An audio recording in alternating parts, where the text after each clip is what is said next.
Hey everyone, and good morning or afternoon. I don't know which one it is for you, but good morning. And I pray that your day will be just as blessed and the best blessed day that you would have. I'm coming to you today because I've had a lot of people ask me about just in general why I freeze a lot of my foods.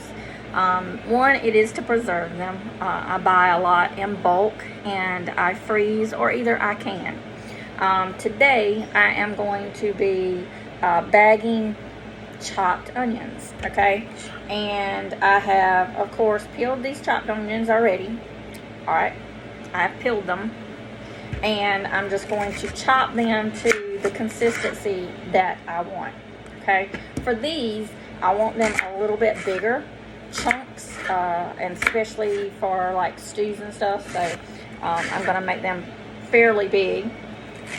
But I done some earlier that was basically for like my stews. They were a little more smaller in consistency, so that's what I am doing today.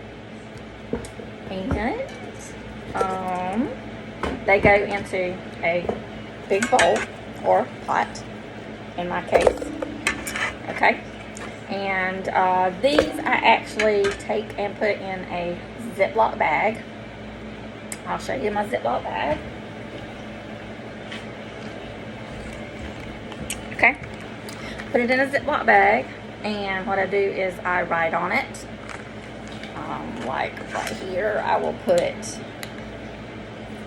onions, and I mean, you can put like what you want on them, like stew beef onions for stew beef or whatever, but I just usually put onions, chopped onions, on mine.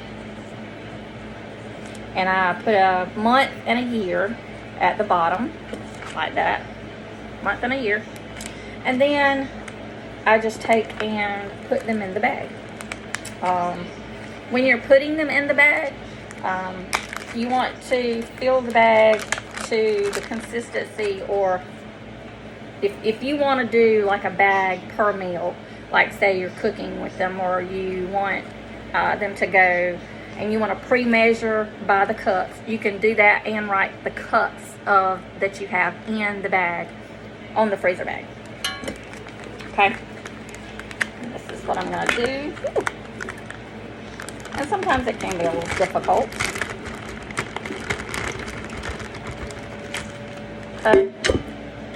But then I turn around. I'm going to do some more in this bag, of course, but I just want to show you pretty much how I do this. But I pretty much squeeze it to the very tip right here. I actually seal the bag to the very tip.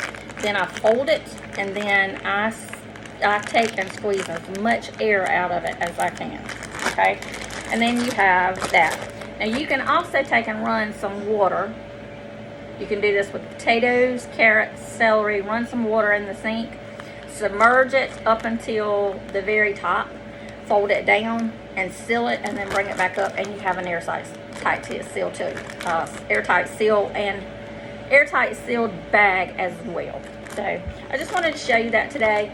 I do a lot of my produce this way that I don't normally can, because I have yet to do a pressure canner. I'm thinking about going to a pressure canner, but I just don't know that right now. So, but let me get my other onions out and I'll show you what I did.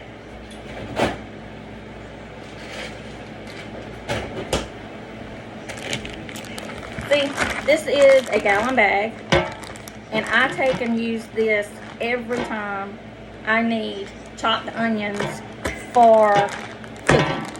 And that's why it's in a gallon bag, because I can freeze it, I can take it out, and I can get as much onions as I need out every time I pull it out. So it's very good for buying onions in bulk. I do potatoes this way.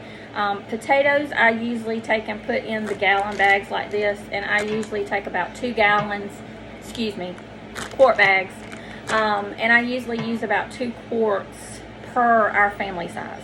And like if I'm doing potato salad, I'll take 2 bags of those potatoes out. I'll defrost them, and then I'll continue to cook them. When you are doing potatoes, of course the onions you can place in the bags as raw, but when you're doing the potatoes, you do want to blanch your potatoes and blanch them for maybe 2 or 3 minutes. Bring the water up to boil, blanch them for 2 or 3 minutes. Take them out, drain them, and let them sit and cool. I do not cook my potatoes completely. I leave them partially cooked, and then I freeze them. And that just helps me when I'm cooking my dinners, my suppers. It just gives me equal proportions for our family. Not to mention when we actually, go to Sam's or something like that, when we find some things on sale, especially potatoes or onions or carrots. I do cabbage. I've frozen cabbage before.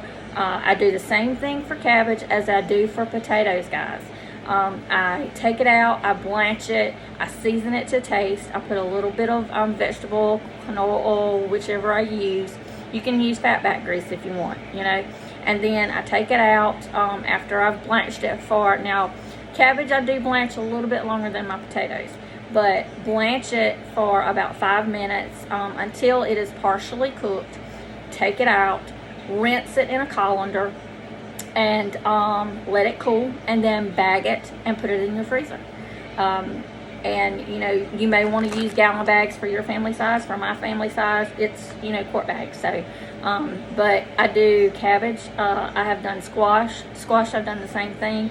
I have placed raw squash, just washed, cut up and chopped into the chunks or the little rounds that you can do squash with, and I have placed in the freezer with a little bit of canola oil or vegetable oil, and frozen that way. And then I have taken it out and made casseroles, like a squash casserole.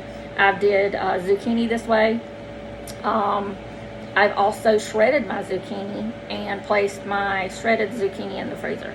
So there's a lot of vegetables that just because you do not have a pressure canner, or maybe don't want to take a chance, maybe some, like me, you're a little intimidated by the pressure canner, the big pressure canner. I have a small pressure cooker that I can use as a pressure canner. Actually, I just found that out reading the manual, that I can adjust both the elevation and the actual heat and temperature in that cooker. So I will be testing that probably to see if I can do that. I've done it in the past, but just wasn't quite sure about certain things that I did in that. So but I think I will be testing some other things in that pressure cooker. So but I just wanted to come and let you see how I do and prep for my onions to be placed in the freezer. During the summer months when we have all the vegetables, coming into season, I like to take and pretty much do this. It helps during the year. It helps during the winter months, especially when I'm cooking my soups and stews for the winter months. But it also helps save. If you can buy things pretty much on sale in bulk and save some money, this helps save throughout the winter season, the fall and winter season, until spring and summer comes back around and you can restock. So I just wanted to share that tip, and I hope those of you that have any questions, just let me know. I'll be glad to answer any questions that I can, and I'll be glad to help in any way I can if you have any questions. I am going to be making some more butter.